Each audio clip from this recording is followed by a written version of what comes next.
Act 4, Scene 1.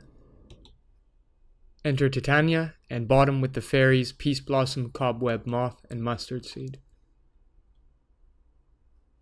Come, sit thee down upon this flowery bed, while I thy amiable cheeks do coy, and stick musk roses in thy sleek smooth head, and kiss thy fair large ears, my gentle joy.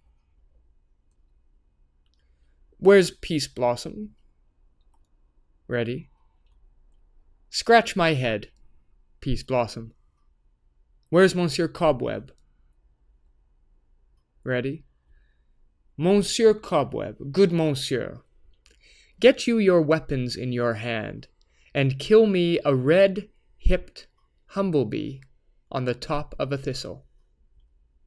And, good monsieur, bring me the honey bag. Do not fret yourself too much in the action, monsieur. And good monsieur, have a care the honey bag break not. I would be loath to have you overflown with a honey bag, signor. Where is Monsieur Mustard Seed? Ready? Give me your knife, Monsieur Mustard Seed. Pray you, leave your courtesy, good monsieur. What's your will? Nothing, good monsieur, but to help cavalry Peace Blossom to scratch. I must to the barber's, monsieur, for methinks I am marvellous hairy about the face, and I'm such a tender ass, if my hair do but tickle me, I must scratch.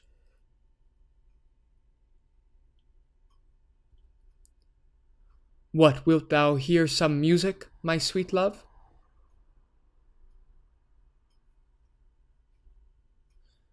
I have a reasonable good ear in music. Let's have the tongs and the bones. Or say, sweet love, what thou desirest to eat. Truly, a peck of provender. I could munch your good dry oats. Methinks I have a great desire to a bottle of hay. Good hay, sweet hay, hath no fellow. I have a venturous fairy that shall seek the squirrel's hoard and fetch thee new nuts. I had rather have a handful or two of dried peas, but I pray you, let none of your people stir me. I have an exposition of sleep come upon me. Sleep thou, and I will wind thee in my arms. Fairies, be gone, and be always away. So doth the woodbine the sweet honeysuckle gently entwist. The female ivy so enrings the barky fingers of the elm. Oh, how I love thee, how I dote on thee.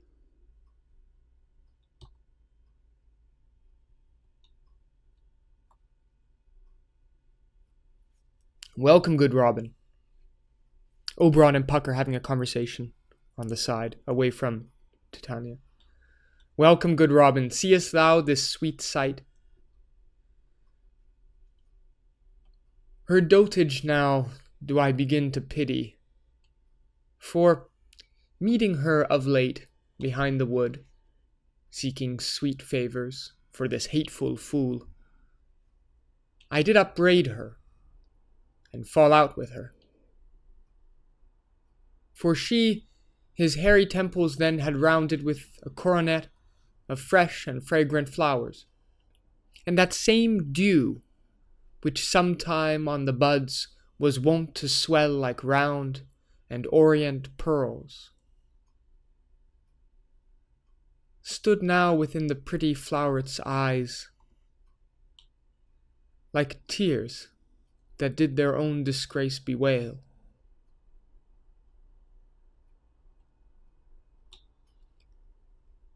When I had at my pleasure taunted her, and she in mild terms begged my patience, I then did ask of her her changeling child, which straight she gave me, and her fairy sent to bear him to my bower in fairyland.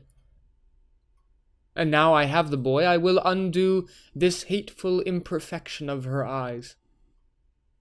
And gentle Puck, take this transformed scalp from off the head of this Athenian swain, that he awaking when the other do, may all to Athens back again repair, and think no more of this night's accidents, but as the fierce vexation of a dream.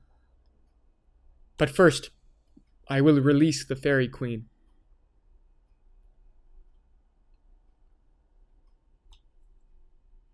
Be as thou was wont to be, see as thou was wont to see.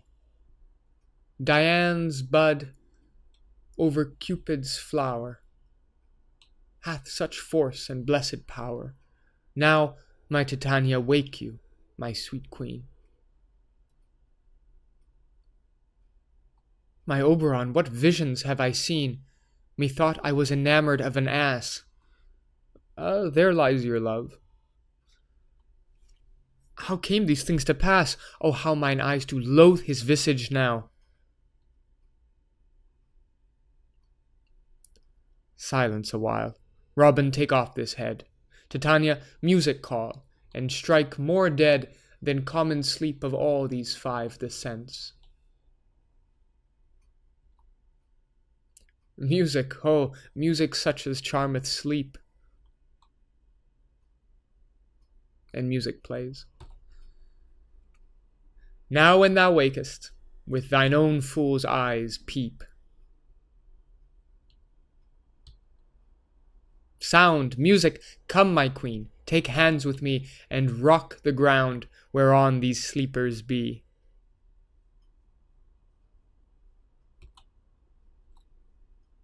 And Oberon dances with Titania, presumably some kind of swing dancing.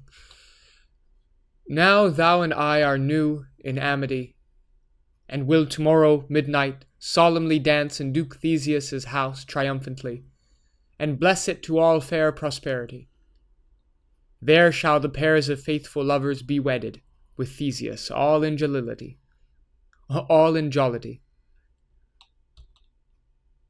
Fairy king, attend, and mark, I do hear the morning lark. Then, my queen, in silence sad, trip we after the night's shade. We the globe can compass, soon swifter than the wandering moon. Come, my lord, and in our flight, tell me how it came this night, that I sleeping here was found with these mortals on the ground.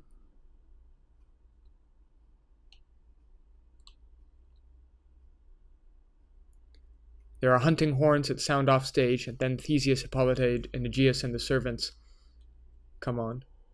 Go, one of you, find out the forester. For now our observation is performed. And since we have the voward of the day, my love shall hear the music of my hounds, uncouple in the western valley. Let them go. Dispatch, I say, and find the forester.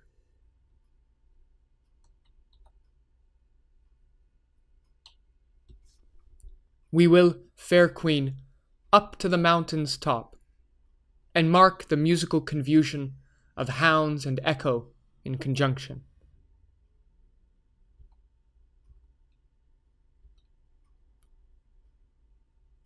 I was with Hercules and Cadmus once, when in a wood of Crete they bayed the bear with hounds of Sparta. Never did I hear such gallant chiding. For, besides the groves, the skies, the fountains, every region near seemed all one mutual cry. I never heard so musical a discord, such sweet thunder.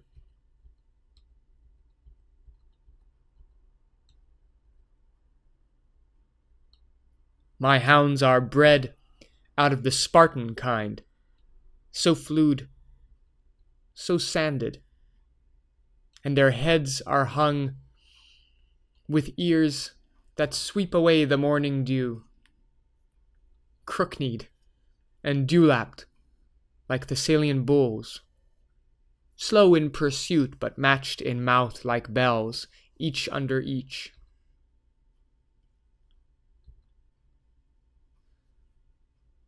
A cry more tunable was never holla'd to, nor cheered with horn in Crete, in Sparta, nor in Thessaly. Judge when you hear. But soft, what nymphs are these? My lord, this is my daughter, here asleep, and this Lysander, this Demetrius is, this Helena, old Nidar's Helena. I wonder of their being here together. No doubt they rose up early to observe the rite of May, and hearing our intent, came here in grace of our solemnity. But speak, Aegeus, is not this the day that Hermia should give answer of her choice? It is, my lord. Go, bid the huntsmen wake them with their horns.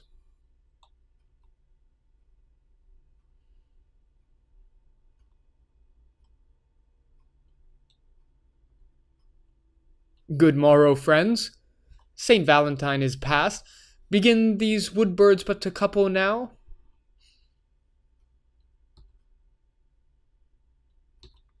Pardon, my lord.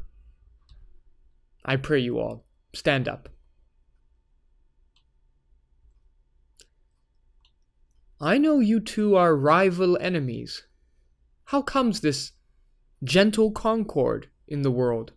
That hatred is so far from jealousy, to sleep by hate, and fear no enmity.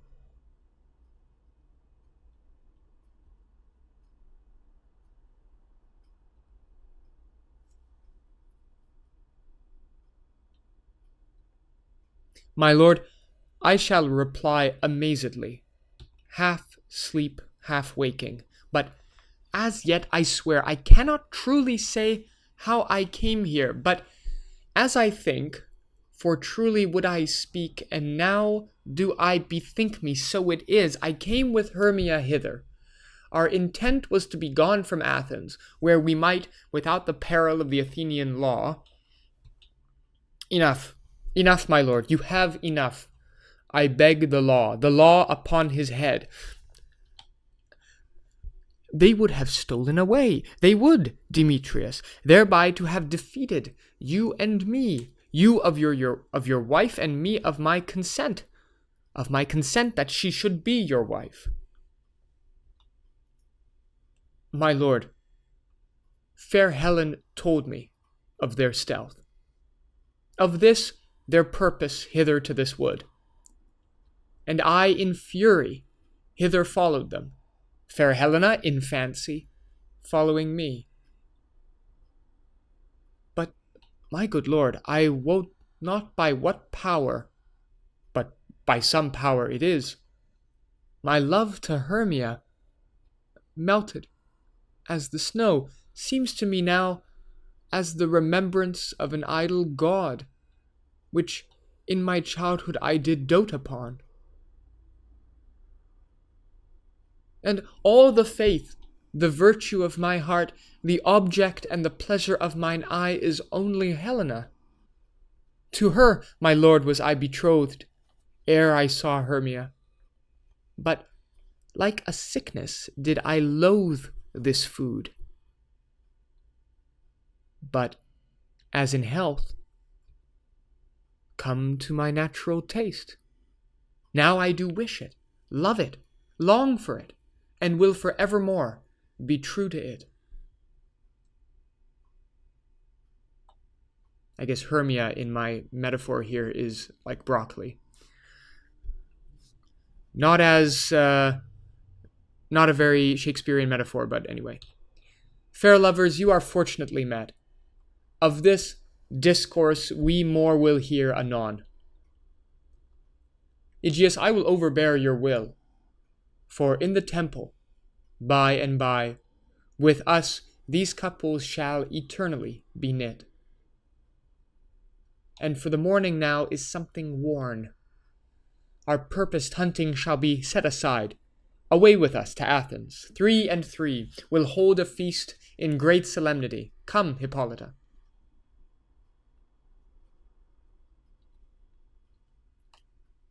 The four lovers are left on stage. These things seem small and undistinguishable, like far-off mountains turned into clouds. Remember, Demetrius is still under the effect of love and idleness. The other three are not. Methinks I see these things with parted eye, when everything seems double. So methinks, and I have found Demetrius like a jewel, mine own and not mine own. Are you sure that we are awake? It seems to me that yet we sleep, we dream. Do not you think the Duke was here and bid us follow him?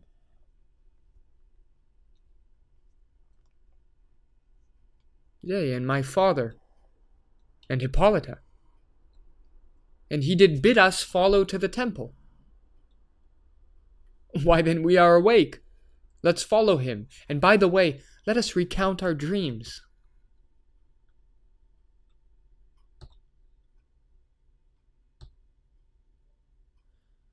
When my cue comes, call me, and I will answer. So Bottom now wakes up, on stage, by himself.